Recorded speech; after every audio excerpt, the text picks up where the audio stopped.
Because, of course, it is New Year's, so I thought I'd finish on a high. I thought I'd talk a bit about GBNews because they did try and cancel us before the start, didn't they? Before we'd even broadcast a second, we were called far-right extremists, which the last time I checked don't really like people of colour much, so that seemed pretty odd. They were calling GBNews that to my face as well, which was interesting. They said that we'd only last 6 months. Well, it's been over 18, and we are regularly beating Sky News in prime time and often beating them in parts of this show. So I've put together a montage of my top 3 monologues and some fun moments on the channel to remind you of what a year it's been. So let's start at number 3, my takedown of our dear friend Gary Lineker. Now, I simply couldn't let this one go. Some people regard him as one of the greatest strikers of all time.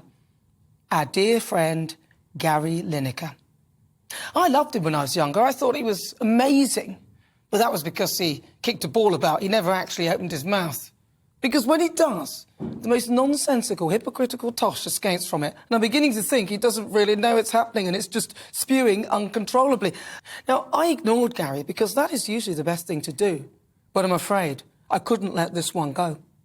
In his latest gaffe, he claims because of his darker skin, he's experienced racism. I almost choked on my drink. I bet he wished I had, because I wouldn't be around to point out how ludicrous that sounds. Can I get a split screen with Gary, please? I'm black, Gary. You're white.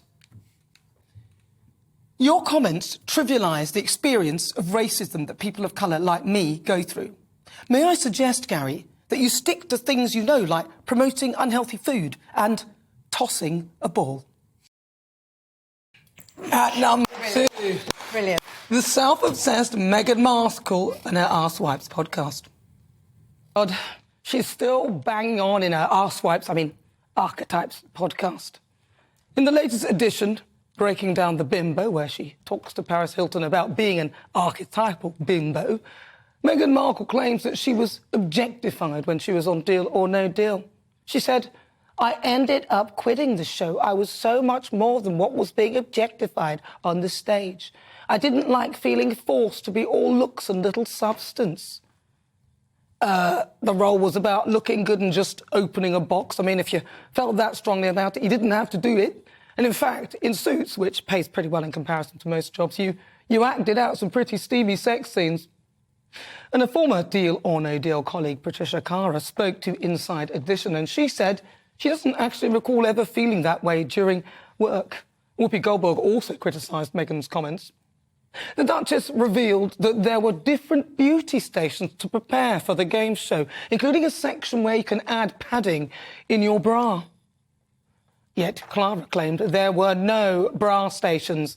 There was no bra station. And of course, at number 1, Ngozi Fulani. Where do we start?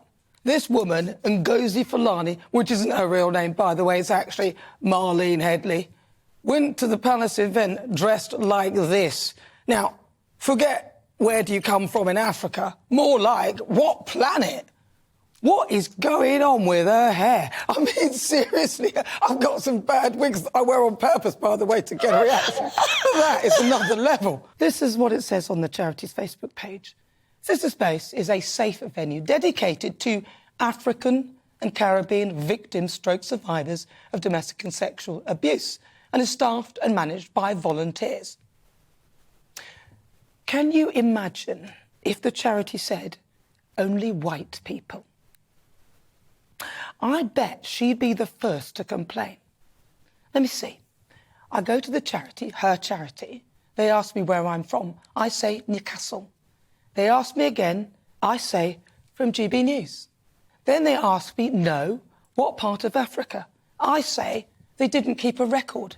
I'm guessing at that point she'll tell me to clear off. I wonder how many traumatised women she's turned away who don't meet her criteria. Frankly, I'm embarrassed about this woman. She's affiliated with the Black Lives Matter movement, a bunch of fraudsters who played on white guilt to extort money from the generous, trusting nature of most people, the majority of whom are not racist, and in my view, manipulating a conversation to suit her own ends at the expense of an old woman. Ngozi Fulani is a complete and utter hypocrite.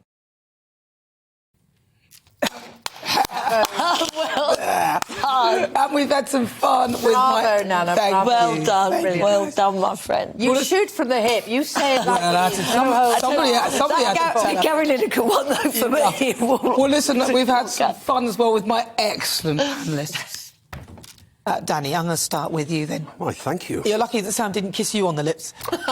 Yes, this He kissed involved, Calvin on the lips by accident. I'm glad I missed this. This involved a moment with Father... Yes, but Father Calvin Robinson, of all people. No, you kissed him on the lips. Oh, God. The holy water's bubbling as we speak. Praise be. But what praise if be. he'd done that to you by accident, Danny? Oh, he'd have got a headbutt.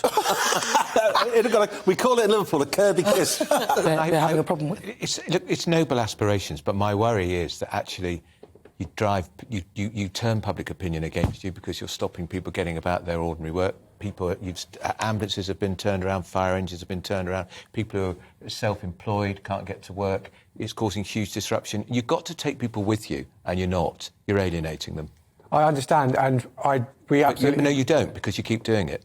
No, we feel we have no choice. We absolutely hate disrupting people. No, you don't. We do. That's why you do it. No, we do. That's why you do it. You do it specifically to disrupt people. That's why you do it. I'm actually boiling about this. I'm bubbling like a vindaloo with extra chilli sauce on. I really am. I am so angry at this man. Yeah. He would not let it go. The self-righteous hypocrite, and I'm sorry, now he needs to go. Well, it is clear what... No, I know it was you. Well, listen, it's clear why those in the established media are scared, because until GBNews came along, it felt like this country was heading down a very dark path where opinion was being stifled. Dare you point out a different perspective, you'd be vilified, called a name and cancelled or fired. It's no surprise that many of our young people are intolerant and can't handle free speech. I don't want to live in a country where you can't say a biological man is a man and a biological woman is a woman. No amount of cosmetic surgery can change that fact. I should be allowed to say that without being called a transphobe. Why? Because that's the truth. We don't all want to live in a world that panders to delusion, a world where you can't weigh up the benefit against the potential damage caused by things like vaccines, or one where you can't question the science behind climate change and the effectiveness of policies that are supposedly taking us to net zero. It's been a blast. Thank you very much, my wonderful panellists. Thank you so much to you at home for joining in. Let's do it all over again in 2023. I'll see you tomorrow. That's next year. Woo! Happy New Year!